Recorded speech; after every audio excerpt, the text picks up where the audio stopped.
आज अलीगढ़ के थाना कुवारसी स्थित समाजवादी कार्यालय पर पूर्व मुख्यमंत्री मुलायम सिंह यादव का 82वां जन्मदिन बड़े ही धूमधाम से मनाया गया, जिसमें मुख्य अतिथि के रूप में ओम प्रकाश राजभर और जिलाध्यक्ष गिरीश यादव उपस्थित रहे। उनके द्वारा केक भी काटा गया।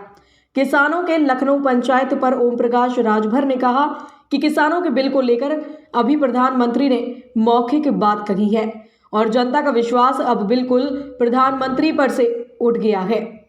मोदी जी ने महंगाई कम करने और युवाओं को हर साल 2 करोड़ रोजगार देने का वादा किया था, लेकिन कोई वादा अभी तक पूरा नहीं किया। उन्होंने कहा कि किसान बिल जब तक लोकसभा के अंदर वापस ना हो जाए तब तक प्रधानमंत्री पर विश्वास नहीं कर सकते। उन्होंने कहा कि इस कानून को लेकर करीब 50,000 किसानों के ऊपर मुकदमा भी लिखा गया है। क्या इन मुद्दों को वापस लिया जाएगा? 700 से ज्यादा किसान इस आंदोलन में शहीद हो गए।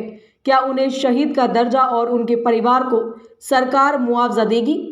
उन्होंने लखीमपुर घटना का जिक्र करते हुए कहा कि गृह राज्य मंत्री को अभी तक मोदी सरकार ने अपने मंत्रिमंडल से नहीं हटाया है। उन्होंने ओवैसी की पार्टी के लिए कहा कि 100 सीट पर लड़ने का कोई मतलब नहीं है।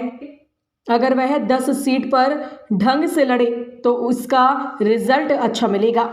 मुख्यमंत्री आदित्यनाथ पर निशाना साधते हुए ओम प्रकाश राजभर ने कहा कि गोरखपुर में मुख्यमंत्री कहते हैं कि 40 लाख लोगों को नौकरी दे दी, अंबेडकर नगर में 25 लाख को नौकरी दे दी, फिर कह रहे हैं कि 4 लाख नौकरी दी, तो इनकी बात पर कोई भरोसा नहीं है। मुख्यमंत्री कहते हैं उत्तर प्रदेश में कानून व्यवस्था ठीक कर दिया, लेकिन पत्रकार जब सही बात लिखता है तो उसके खिलाफ मुकदमा दर्ज कर दिया जाता है। उन्होंने कहा कि अगर हमारी सरकार बनती है तो पत्रकार आयोग का गठन भी करेंगे। एनआरसी को लेकर उन्होंने कहा यह कानून लाया ही क्यों गया? जो देश की समस्या है उसको दूर करने से सरकार भाग रही है। वहीं शिवपाल यादव पर कहा कि कोई झगड़ा नहीं है, चाचा और भतीजा एक है और एक रहेंगे। उन्होंने कहा कि प्रधानमंत्री ने जनता को एक रास्ता दे दिया है कि आप अगर कोई बात मनवाना चाहते हो तो आंदोलन करो। जिस तरह से 12 महीने किसानों ने आंदोलन किया, इसके बाद कृषि कानून वापस लिया गया। इसी तरीके से महंगाई के लिए लोग परेशान हैं। महंगाई को कम करवाने के लिए भी आंदोलन करना जरूरी है, जिससे प्रधानमंत्री मोदी कोई कदम उठाएंगे। अभी उन्होंने मौखिक कहा है ना, माननीय नरेंद्र मोदी जी की बात का अब विश्वास देश की जनता से उठ गया है। इन्होंने वादा किया था कि 15-15 लाख देंगे, युवाओं को 2 करोड़ नौकरी हर साल देंगे, महंगाई कम करेंगे। आज महंगाई का आलम आप उठा के देखिए कि जो गैस सिलेंडर 400 था वो 1000 के पार हो गया। जो सरसों का तेल 50 रुपया लीटर था आज वो 200 के पार चला गया। जो आपका अरहर की दाल 55 रुपया केजी थी आज वो बढ़कर के 125 हो गई। पेट्रोल जो 60 रुपया था वो 100 पार कर गया। महंगाई का आलम ये है। इन्होंने 2 करोड़ नौजवानों को रोजगार देने की बात किया था। आज प्रदेश में ही नहीं पूरे देश में नौजवान बेरोजगार होकर के घूम रहा है। 15 लाख की बात को उन्होंने जुमला उनके गृह मंत्री, वर्तमान गृह मंत्री माननीय अमित शाह जी ने कहा कि हमने ये जुमला बोला था वोट लेने के लिए। तो जब तक ये कानून लोकसभा के अंदर जब तक ये वापस न हो जाए तब तक कैसे मान लिया जाए इनकी बात को। और मजे की बात, जो 50,000 किसानों के ऊपर जो मुकदमे लिखे गए हैं इस कानून को लेकर के, तमाम पार्टियों के नेताओं के द्वारा जो प्रोटेस्ट किए गए उनके ऊपर मुकदमा लिखा गया। क्या इसको मोदी जी वापस करेंगे? जो 700 से ज्यादा किसान शहीद हुए हैं, क्या उस परिवार उनको शहीद का दर्जा मिलेगा?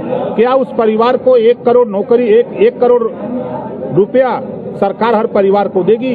क्या एक सरकारी नौकरी देगी? अभी लखीमपुर खीरी में जो किसानों के ऊपर गृह राज्य मंत्री का बेटा गाड़ी चला करके जीप चढ़ा करके जो 4 किसान, एक पत्रकार और वहां इस घटना के बाद 9 लोगों की हत्या हुई, क्या उस मंत्री को मोदी जी बर्खास्त करेंगे, मंत्रिमंडल से हटाएंगे?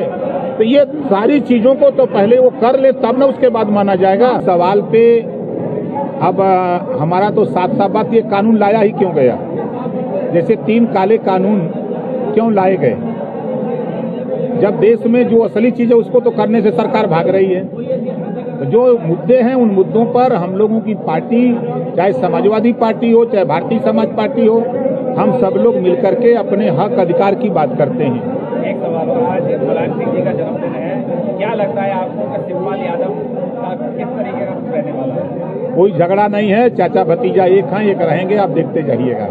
देखिए, हमारी कोशिश रही है कि प्रदेश की जनता बदलाव चाहती थी और समाजवादी पार्टी से समझौते के लिए जनता का दबाव बना। जब हम समझौते की पहल किए तो लोगों की डिमांड हमारे साथियों की बहुत हो गई, कोई 100 सीट, कोई 80 सीट, कोई 50 सीट।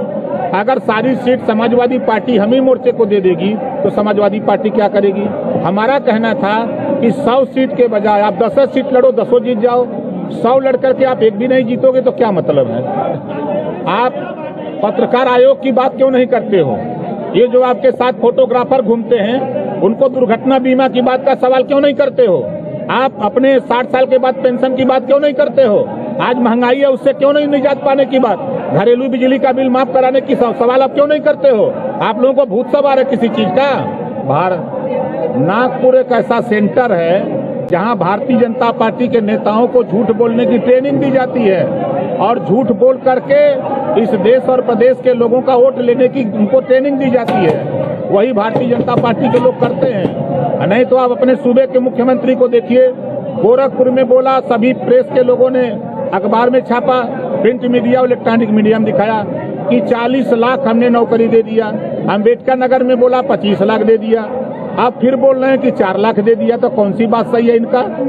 तो ये कह रहे हैं कि हमने उत्तर प्रदेश में लॉ एंड ऑर्डर ठीक कर दिया।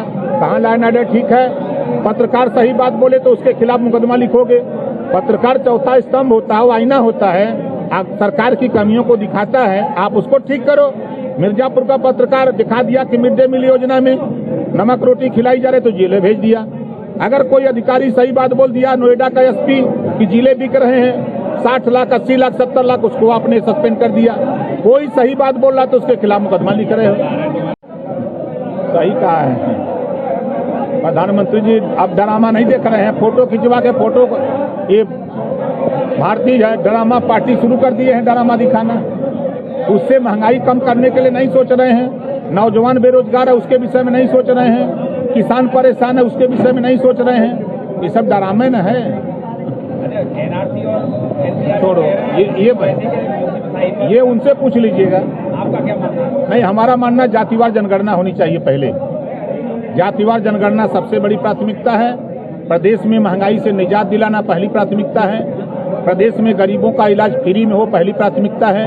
प्रदेश में जो नफरत की राजनीति हो रही है उसको खत्म करना समाजवादी पार्टी और भारतीय समाज पार्टी की पहली प्राथमिकता है। एक चीज और, प्रधानमंत्री ने जिस दिन से कृषि कानून वापस लिया है, पूरे देश के मुस्लिम लीडर ये मांग कर रहे हैं कि सीएए राष्ट्रीय कानून होना चाहिए। देखिए, सबको लोकतंत्र में अधिकार है अपने अपने हक के लिए लड़ने का। अब जो न लड़े तो वो तो उसकी कमजोरी है। एक रास्ता मोदी जी ने दिखाया कि आप अगर रोजगार चाहते हो तो आंदोलन करो, महंगाई कम करना चाहते हो तो आंदोलन करो। 12 महीने किसानों ने आंदोलन किया, अब मोदी जी वापस ले लिए। तो महंगाई से जो लोग परेशान हैं वो भी आंदोलन में आ जाएं, जो बिजली का बिल माफ कराना चाहते हैं वो भी आंदोलन आ जाएं, जो एक समान अनिवार्य और फ्री शिक्षा स्नातकोत्तर तक चाहते हैं वो भी आंदोलन करें। जो भी चीज मनवाना चाहते हैं वो आंदोलन के जरिए मोदी जी कह रहे हैं करो। अरे भाई, यही भारतीय जनता पार्टी के केंद्रीय मंत्री कहते थे ना किसानों को, पाकिस्तानी है, खालिस्तानी है, आंदोलन जीवी है। अब खालिस्तानी पाकिस्तानी आंदोलन जीवी इसी के सामने न मोदी जी झुक गए। अभी आंदोलन में साथ देंगे 100%